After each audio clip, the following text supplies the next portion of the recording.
था, मात पिता गुरु ना वही माथा। माता पिता और गुरु को नमन करते। आजकल नमन करने की परंपरा ही खत्म हो गई। ये पंखा बंद कर देना।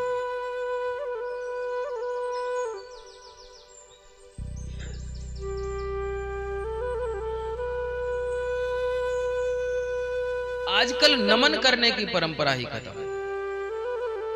किसी को प्रणाम करते हैं ना, जैसे किसी को एक हाथ से प्रणाम करे यदि कोई, तो एक हाथ से प्रणाम करने वाले के पुण्य नष्ट होते हैं। कभी भी किसी को एक हाथ से प्रणाम नहीं करना चाहिए। हाँ, इस बात का ध्यान, एक हाथ से प्रणाम नहीं। आजकल तो एक हाथ भी जो है वो पैरों तक पहुंचता नहीं है। हाँ, दूर घुटनों ही तक जाता है ऐसे करके और प्रणाम हो गया। काहे को कर रहे हो भैया ऐसे? एक और आजकल का बड़ा फैशन चला है, तो ये अपने जो युवान बालक लोग हैं, ये जब अपने दोस्त के माता पिता से मिलेंगे ना, अपने दोस्त के माता पिता से जाएंगे तो उनको बढ़िया प्रणाम करेंगे। अच्छे पिताजी प्रणाम। दोस्त के माता पिता को खूब प्रणाम करके आते हैं और खुद के माता पिता के कभी चरण नहीं छूते हो। हाँ, दोस्त के पिताजी रास्ते में 3 बार भी मिल गए ना बाजार में कहीं, तो उनको प्रणाम कर लेंगे। दोस्त के पिताजी हैं भैया, इनको आदर देना चाहिए। तो भैया अपने पिताजी ने क्या बिगाड़ा था? उनको दिन में कब कितनी बार प्रणाम किया आपने? उनको तो ढंग से तुम बात नहीं करते हो और ऐसा अभिनय करते हो कि तुम बहुत अच्छे पुत्र कहलाते हो। अभिवादनशीलस्य नित्यं वृद्धोपसेविनः तस्य ते चत्वारि वर्धन्ते आयुर्विद्या यशो वलम। अभिवादन करें। तुलसी मीठे बचन सो सुख उपजत चहुं ओर, वशीकरण एक मंत्र है तजिदे वचन कठोर। जिस दिन कठोर बोलना छोड़ दिया ना, उसी दिन वशीकरण हो जाए। अभिवादन, शीलता, तो नित्यम वृद्धोपसेविना, बड़ों का सेवा करें जैसे भी हो सके, मन से, वचन से, कर्म से। ये शिक्षा दे रहे हैं श्री ऋषभ देव भगवान अपने पुत्रों को। केवल ऐसे ही जीना नहीं है, तपस्या पूर्वक जीना है। राजा के पुत्र हैं, राजा के पुत्र को भला कौन सी चीज की कमी हो सकती है? वो तो पैदा ही हुआ सोने की चम्मच लेकर, लेकिन नहीं, कह रहे नहीं, सच्चा जीवन परिश्रम करने पर, तपस्या करने पर। ये तो संसार के सारे सुख विष्टा भोजी पशु को भी सारे भोग प्राप्त हो जाते हैं, फिर तुम में स्पेशल क्या है? इसलिए तुम में स्पेशल वही है कि तुम भजन कर सकते हो, भगवान की भक्ति कर सकते हो, अपने उस तत्व की जिज्ञासा रख सकते हो, उस तत्व को प्राप्त कर सकते हो जो परमात्मा तत्व है। उसके बारे में सोच सकते हो कि वो अनंत ब्रह्मांड नायक कैसा होगा, जिसने पूरी दुनिया बनाई, जिसने ये पूरी दुनिया को बनाया। एक बार एक बड़े अच्छे सिद्ध महात्मा थे, वो काशी में घूम रहे थे, काशी की गलियों से। तो सुना है वहां पूर्व काल में वो नर्तिकाएं जो थी, बड़ी नृत्य करके कोठा इत्यादि बने थे, उन पे अपना नृत्य दिखा दिखा करके अपना पैसा कमाती थी और लोगों को मनोरंजन करती थी। एक बार एक महात्मा वहां से गुजर रहे थे, तो ऊपर अट्टालिका के ऊपर उस वेश्या को देखा, और देखा तो लगातार उसको देखते ही जा रहे हैं। किसी ने आकर के उनको पूछा कि महात्मा जी आप और यहां, और उसको इतनी देर से घूरे जा रहे हो, देखे जा रहे हो, बहुत सुंदर लग रही है क्या? महात्मा जी ने कहा हाँ बहुत सुंदर है। तो बोले आपको इसकी सुंदरता अच्छी लग रही है? क्या सुंदरता लग रही है इसमें? बोले ये तो सुंदर है, मैं तो ये सोच रहा हूं कि जिसने इसको बनाया है वो कितना सुंदर होगा। जिसने इसको इतना सुंदर बनाया है, इसको सुंदर बनाने वाला कितना सुंदर होगा, वो कारीगर, उसकी कल्पना में जो इतनी सुंदरता है तो वो कितना सुंदर है। उसको प्राप्त करने का, उसके बारे में चिंतन करने का। पूरा ये प्रकृति जो बनाई है, ये पूरी प्रकृति, ये पूरा का पूरा ये भगवान का ही स्वरूप है। इसका दर्शन करे और इसको दर्शन करने के बाद इसको बनाने वाले परमात्मा के विषय में सोचे और अपने स्वरूप का ज्ञान करे। यह मनुष्य जीवन का विशेष लक्ष्य होना चाहिए। ऋषभदेव कहते हैं कि बेटा, संसार में दो ही मार्ग है, एक नरक लोक का मार्ग है और दूसरा मोक्ष मार्ग का, एक मोक्ष का मार्ग है। एक नरक का मार्ग और दूसरा मोक्ष का मार्ग। महत् सेवाम द्वार माहु विमुक्ते, शास्त्रों ने महापुरुषों की सेवा को मुक्ति का और स्त्री संगी कामियों के संग को नरक का द्वार बताया। महापुरुष वही हैं जो समान चित्त, परम शांत, क्रोधहीन और सबके हित चिंतक हैं, सदाचार संपन्न हैं।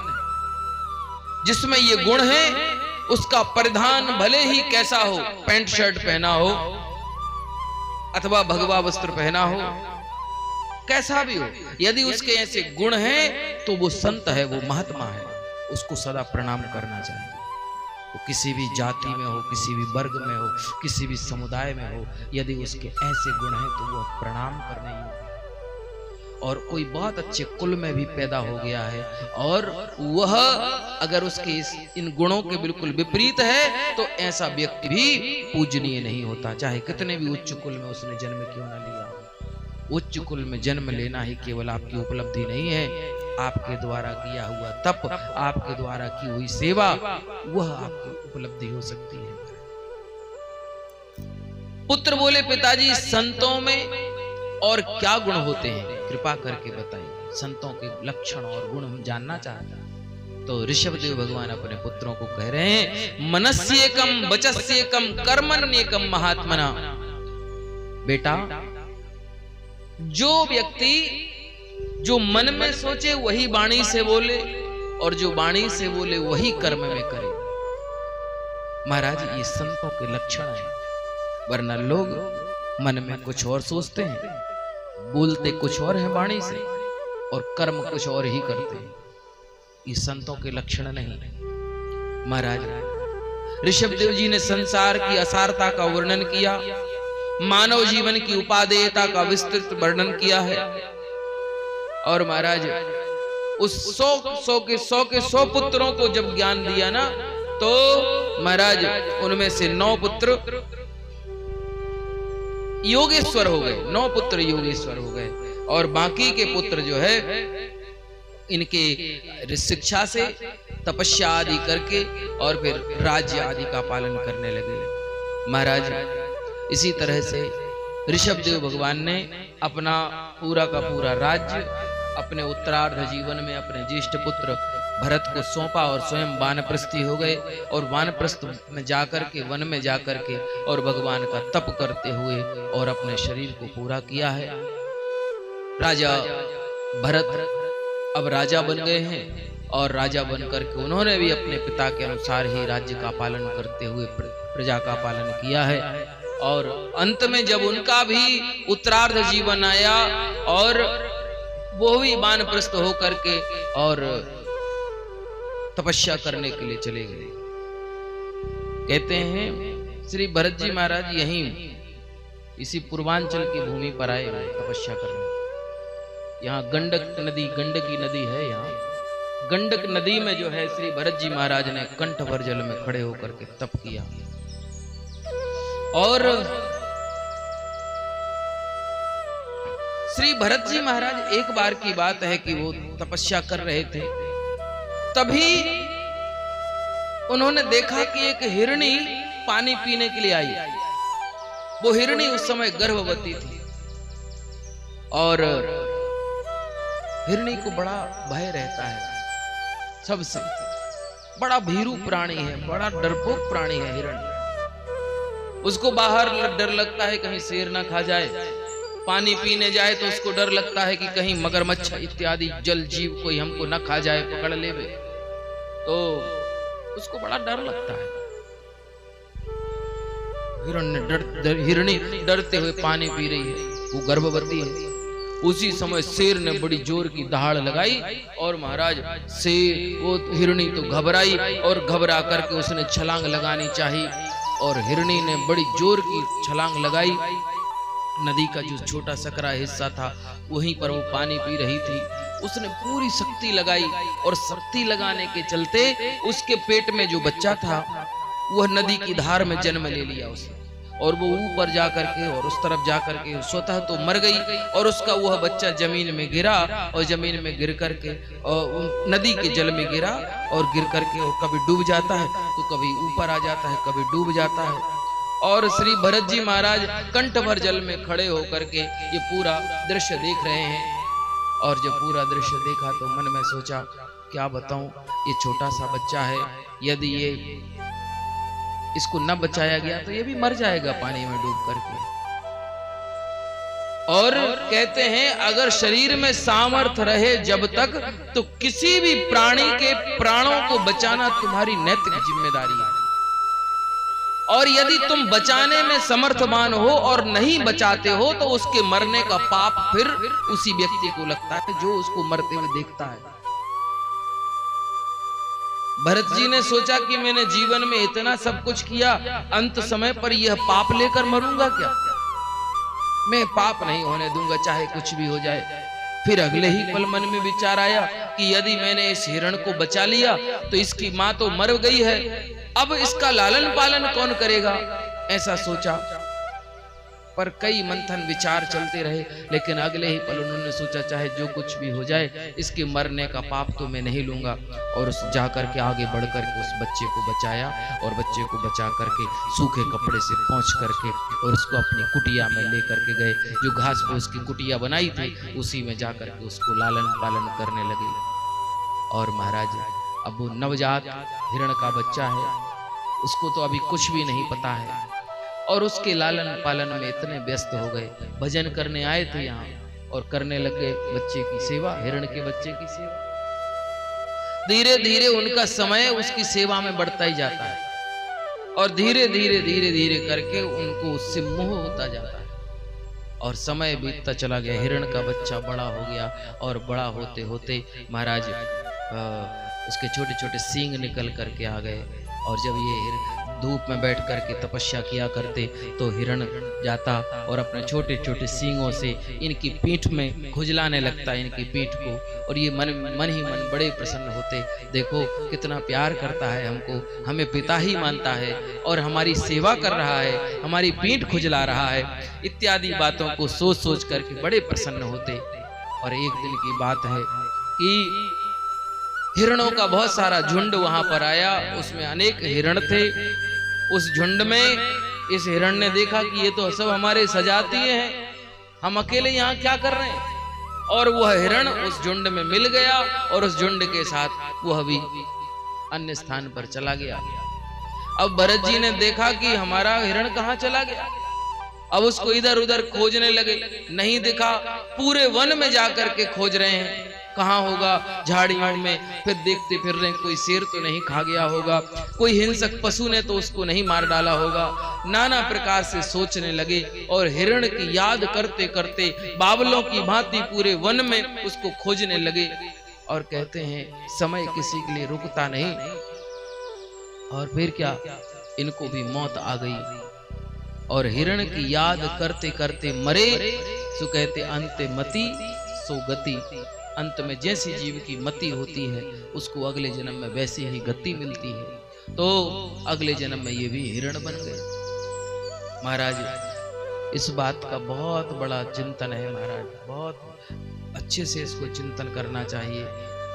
मैंने एक दिन निवेदन किया था कि मोक्ष का मतलब है मोह का क्षय हो जाना, और जब तक मोह का क्षय नहीं होता है तब तक व्यक्ति का मोक्ष नहीं होता है। मरते समय व्यक्ति को तिल भर भी वस्तु में मोह नहीं होना चाहिए, इस बात का स्मरण रखें। किसी भी प्रकार का मोह ना हो उसके जीवन में। यदि छोटा सा भी इतना सा भी मोह किसी चीज में पड़ा रहता है तो उस व्यक्ति की मुक्ति संभव नहीं। कोई भी, चाहे पशु हो चाहे कोई भी ऐसी स्थिति हो जिसके प्रति। अच्छा एक बार की बात है कि वो एक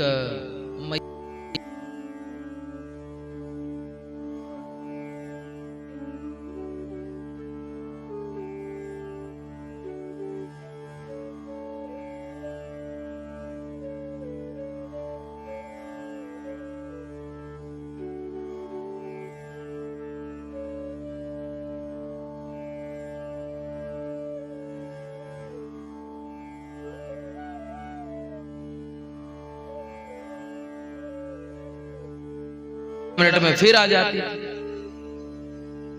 एक दिन व्यास जी ने उन मैया को कह दिया कि मैया क्या करती हो आप, यदि आपको बार बार उठना होता है, आपके कारण से कितने लोगों को परेशानी होती है, यदि आपको बार बार उठने कोई समस्या है तो आप पीछे ही बैठ जाओ, कथा तो सुनाई दे ही रही है।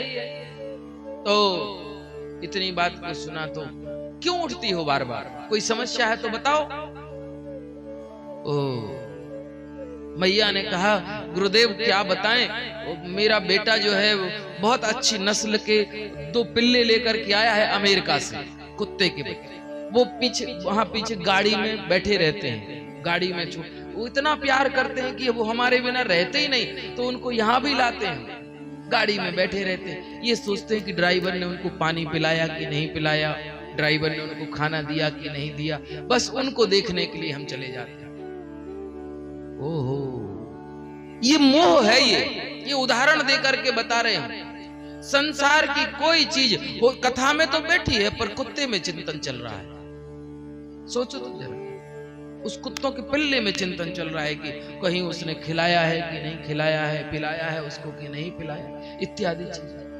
तो हो सकता है कि उसी समय प्राण निकल जाए, और कहते हैं कि कथा सुनने आए थे और कथा सुनते समय अगर प्राण निकलेंगे तो भगवत प्राप्ति हो जाएगी, परंतु सुन रहा था कथा, आए थे कथा में, लेकिन चिंतन चल रहा था कुत्ते के पिल्ले का।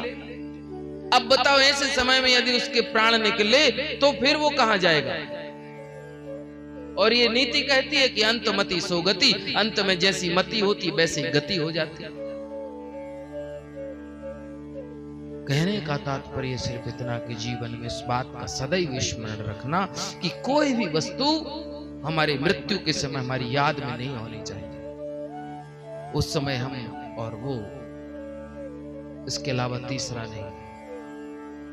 और जब व्यक्ति के प्राण निकलने लगे तो हम लोगों की भी जिम्मेदारी होती है कि उसके सामने जाकर के और उसको बढ़िया भाव के साथ में उसको हमें उसके पास भगवान नाम कीर्तन करना चाहिए, सीताराम संकीर्तन करना चाहिए, राधे श्याम संकीर्तन करना चाहिए, ओम नमः शिवाय का कीर्तन करना चाहिए, जिससे उसके कानों में भगवान का नाम पड़े और किंचित उसकी लगन, उसकी तार भगवान से जुड़ जावे। बस ऐसा आपको प्रयास करना चाहिए। महाराज, अंत मति सो गति, अंत सुधार लिया जिसने, उसने सबको सुधार लिया। अंत को सुधारना बहुत जरूरी है। बुढ़ौती सुधारना कहते हैं, बुढ़ौती सुधारना। और एक बात और मैं आपको निवेदन करूं, मरते समय व्यक्ति के जीवन में उसकी स्मृति में वही बात रहती है जो काम उसने जीवन में सबसे ज्यादा किया होगा। यदि भगवान का भजन किया होगा तो मरते समय भगवान याद में रहेंगे, और अगर भगवान का स्मरण न किया होगा तो फिर जो स्मरण किया होगा वही याद रहेगा। याद रखना है इसमें। एक बहुत मरणासन्न व्यक्ति था और बड़ा सेठ था, वो बड़ा व्यापारी था, बड़ी दुकान थी उसकी। और जब वो मरने लग गया तो सारे उसके पुत्र जो इधर उधर गए हुए थे काम पे, उन सबको बुला लिया गया कि अब बाबूजी शायद नहीं बचने वाले हैं, आप सब लोग आ जाओ। बोले ठीक है। और उनके सब पुत्र वधू, सब नाती पोता सब वहां आ गए, बेटी दामाद इत्यादि सब वहां आ गए और उनको घेर करके बैठ गए। अब इनकी आंखें नहीं खुल रही, सेठ जी की अब आंखें खुल नहीं रही, और अपनी पत्नी को पुकार रहे हैं, कहां हो? आवाज लगाई, कहां गई? वो समझ गए। उनकी पत्नी कह रही, मैं यहीं तो हूं, आपके चरणों के पास ही तो बैठी हूं। अच्छा, और बड़ा बेटा कहां है? बड़ा बेटे ने भी कहा बाबूजी मैं भी आपके पास ही हूँ। और बीच वाला कहाँ है? बीच वाला भी कहता है बाबूजी मैं भी आपके पास ही तो बैठा हूँ, आपके पास ही हूँ। अच्छा और छोटा वाला? छोटा वाला ने भी बोला कि बाबूजी मैं भी आपके पास ही बैठा हूँ। अच्छा और बेटी कहाँ है? बेटी भी कह रही पिताजी मैं भी आपके पास ही हूँ। अच्छा और बहुएं सब कहाँ हैं? बहुओं के बारे में भी पूछा तो बहुओं ने भी कहा सब आपके पास ही बैठे हैं, कोई कहीं नहीं गया है पिताजी, सब यहीं बैठे हैं, आपको बहुत प्यार करते हैं। अरे बोले प्यार से क्या होगा, तुम सब यहीं बैठे हो तो दुकान में कौन है फिर? और प्राण निकल गए उसके।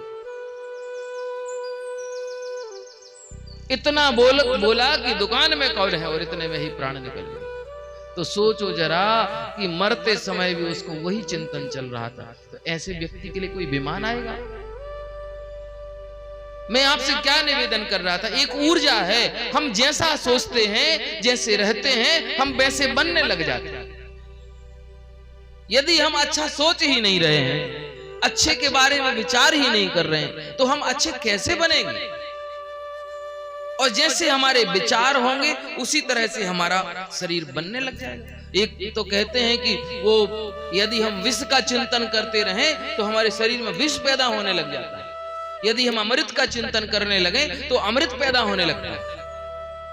एक लेख में पढ़ा था कि कहीं विदेश में एक व्यक्ति को मृत्यु दंड दिया गया, इसको फांसी की सजा दे दी जाए, इसको मार दिया जाए, किसी भी प्रकार से इसकी मृत्यु कर दी जाए। तो उसको मारने के लिए जेल में डाला गया था उसको। तो डॉक्टरों ने कहा कि देखो इसको मार तो रहे ही हो, तो यदि तुम कहो तो हम इस पे अपना एक्सपेरिमेंट कर लें। तो जज साहब से पूछा तो उन्होंने परमिशन दे दी कि कर लो भैया। तो डॉक्टर लोग आए और आकर के और उनको कैदी को एक कुर्सी पे बांध दिया गया और बांध करके और एक बड़ा विषधर काला काला सांप जो है लेकर के उसको दिखाया और दिखा करके बोले अब इसको सांप से कटवा करके मरवाएंगे। और महाराज उसकी आंखों को पट्टी से बांध दिया गया और पिन ली, 2 पिन ऐसी, और उसके पैर में पिन चुभा दी ऐसी। सांप को दिखाया और पिन चुभा दी, और जैसे ही पिन चुभाई उसके पैर में, थोड़ी देर में तो वो छटपटाने लग गया और छटपटाने के बाद उसके मुंह से झाग निकलने लग गया, शरीर नीला नीला पड़ गया और वो मर गया। और डॉक्टरों ने जब उसके ब्लड को चेक किया, ब्लड को निकाल करके सैंपल निकाल करके जब चेक किया तो उसके शरीर में उसी सांप का विष पाया गया। कैसे संभव हुआ ये? हमारे शरीर ने ही उस चीज को बनाना प्रारंभ कर दिया, क्योंकि हमने उसके विषय में जैसा सोचा उसी तरह, क्योंकि हमारे शरीर में अनेक प्रकार के केमिकल विद्यमान हैं और हम जैसा सोचते हैं हमारा शरीर उन केमिकल को बनाना शुरू कर देता है, एक से दूसरा, दूसरे से तीसरा, तीसरे से चौथा। हम दिन रात किसी रोग के बारे में सोचें कि हमें भला ना रोग ना हो जाए, कहीं वो रोग हो जाएगा। हम जैसा सोचते हैं हम वैसे बनने लग जाते हैं। महाराज इस बात का सदैव स्मरण रखना चाहिए। मरने का जो समय है अपनी मृत्यु सुधारे, मरते समय भगवान नाम स्मरण होना चाहिए और कोई कार्य नहीं। और श्री भरत जी महाराज मर गए, हिरण की याद करते करते अगले जन्म में वो भी हिरण ही बन गए। हिरण की याद करते करते मरे सो हिरण बन गए, और उस हिरण की योनि में भी उन्होंने भगवान का भजन नहीं छोड़ा और भगवान का भजन करते रहे। हिरण का शरीर भी उनका शांत हुआ। अगले जन्म में वो एक ब्राह्मण परिवार में उनका जन्म हुआ, और ब्राह्मण परिवार में जन्म लिया तो भगवत कृपा से 2 जन्मों की इनको याद थी कि पहले जन्म में मैं चक्रवर्ती राजा था, दूसरे जन्म में हिरण में आसक्ति के कारण मृत्यु हुई तो हिरण बन गया, ये मेरा तीसरा जन्म है और तीसरे जन्म को मैं व्यर्थ नहीं जाने दूंगा। ऐसा सोच करके उन्होंने मन ही मन मौन व्रत धारण कर लिया, किसी से बात ही नहीं करूंगा और चुपचाप रहने लगे। महाराज कोई हंसता है तो हंसने लग जाते हैं, कोई रोता है तो रोने लग जाते हैं। ऐसा इनका आचरण हो गया। लोगों ने इनको मूर्ख सिद्ध कर दिया, ये इनका नाम ही पड़ गया जड़ भरत। जब तक माता पिता जीवित थे, माता पिता के लिए कोई भी संतान कभी बोझ नहीं होती, चाहे वो कमाने वाला हो, करने वाला हो, अथवा नाकारा हो, न कमाने वाला हो। तो भी माता पिता उसका जीवन में जब तक जीते हैं ना, तब तक उसकी आवश्यकताओं की पूर्ति करते हैं और उसका लालन पालन करते हैं। लेकिन माता पिता जब नहीं रहते ना, तो वो अनाथ हो ही जाता है। यदि काम का होगा, काम करने वाला होगा तो लोगों के लिए प्यारा होगा, अगर नाकारा होगा तो उसके लोग उसका परित्याग कर देंगे। भरत जी का भी परित्याग कर दिया। भरत जी वो अपने घर से निकले और वन में चले गए। वन में डाकुओं ने उनको पकड़ लिया। डाकू ने सोचा कि इसकी बलि चढ़ा देंगे, भगवती महाकाली प्रसन्न हो जाएगी और हमको फिर हम जो भी डाका डालेंगे कभी पकड़े नहीं जाएंगे, उसका हमको वरदान मिल जाएगा महाकाली का।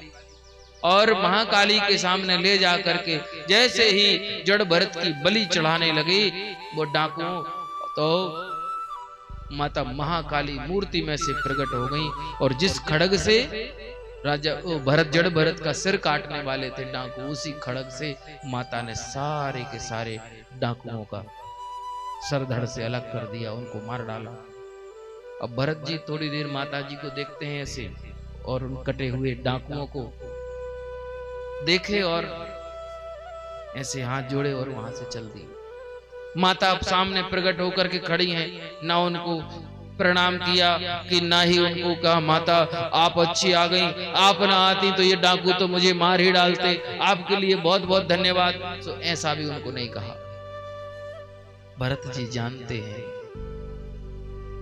अच्छा, माता इसलिए प्रकट हो गई कि माता ने सोचा कि ऐसे श्री भरत जी जो संसार में प्रत्येक जीव में ईश्वर का दर्शन करने वाले हैं, ऐसे व्यक्ति की ऐसी मृत्यु तो नहीं होनी चाहिए। मरना तो सबको है, शरीर सबका छूटना है, लेकिन ऐसे नहीं मरना चाहिए। इसलिए माता ने उनकी रक्षा करी। और भरत जी ने सोचा कि आज मरना है सो कल मरना है, ये शरीर को लेकर के कोई कितने साल तक जिएगा। इसलिए और भरत जी जानते हैं कि मुझे तो कोई मार ही नहीं सकता, क्योंकि मैं तो शरीर नहीं हूं, मैं तो अजन्मा हूं, मैं तो आत्मा हूं, और आत्मा को भला कोई मार सकता है? गीता जी में कह रहे हैं नैनम छिन्दन्ति शस्त्राणि नैनम दहति पावकः न चैनम क्लेदयन्ति आपो न शोषयति मारुतः। मुझे शस्त्र काट नहीं सकता, मुझे आग जला नहीं सकती, मुझे पानी गीला नहीं कर सकता, मुझे वायु सुखा नहीं सकती। मैं तो हर स्वरूप में एक सा रहता हूं, मुझे कोई नष्ट नहीं कर सकता। मैं आत्मा हूं और आत्मा परमात्मा का स्वरूप है। ईश्वर अंश जीव अविनाशी चेतन अमल सहज सुख राशि, भला मुझे कौन मार सकता। इस सिद्धांत पर रहने वाले भरत जी वहां से आगे गए।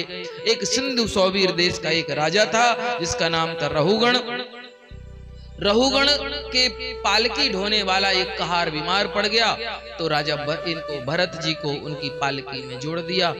भरत जी जब चलते हैं तो कहते हैं 5 बाण भूमि देख करके चलते हैं, 5 हाथ भूमि आगे देख करके चलते हैं कि उनके पैर से कोई जीव भी न मर दब के मर जावे, कोई हिंसा ना हो जावे। और यदि कोई चींटी कोई जीव इत्यादि उनके पैर के नीचे आ रहा होता है ना, उसको बचाने के लिए भरत जी उछल पड़ते हैं। और जैसे ही भरत जी उछलते हैं, अब पालकी में लगा कहार उछलेगा तो पालकी में बैठने वाले का हाल तो बुरा हो जाएगा। राजा की सिर टकराया पालकी में और राजा ने गुस्सा होकर के कहा क्यों रे, दिखाई नहीं दे रहा है? बाहर झांक करके देखा भरत जी के शरीर को। अच्छा, भरत जी अच्छे हट्टे कट्टे मोटे ताजे, अच्छा स्थूल शरीर है इनका, बढ़िया हट्टे कट्टे, क्योंकि रूखा सूखा भी खाते हैं यदि, और भगवान को समर्पित करके जो खाता है वो उसको वो शरीर में लगता है और बड़ा हट्टा कट्टा बलवान होता है। और जो जल भुन करके क्लेश करके और काजू बादाम भी और अमृत भी पिए ना, घी दूध पीता ही रहे तो भी वह ऐसा बना रहता है। तो शांत रहने वाला, सदा मुस्कुराने वाला, फालतू की बातों पर क्रोध न करने वाला, वो सदैव जो है हट्टा कट्टा रहता है। कम भी खाता है ना तो भी अच्छा रहता है। और खूब खाने वाले लोग भी और खूब ऐसे प्रोटीन वाली चीजों को खाने वाले लोग भी टाए टाए बने रहते हैं, उनको भी शरीर में कुछ नहीं। हाँ, तो भगवान को समर्पित करके खाते ना, इसलिए हट्टे कट्टे। और राजा रहुगण ने पालकी में झांक कर देखा, इतना हट्टा कट्टा व्यक्ति, इससे पालकी नहीं उठ रही है। खूब डांटा, और व्यंग कसते हुए कहा, अच्छा बेचारा इतना दुबला पतला है, इससे तो चला भी नहीं जा रहा है, कोई इससे तो इतना बड़ा बोझ उठाया नहीं जा रहा है, क्योंकि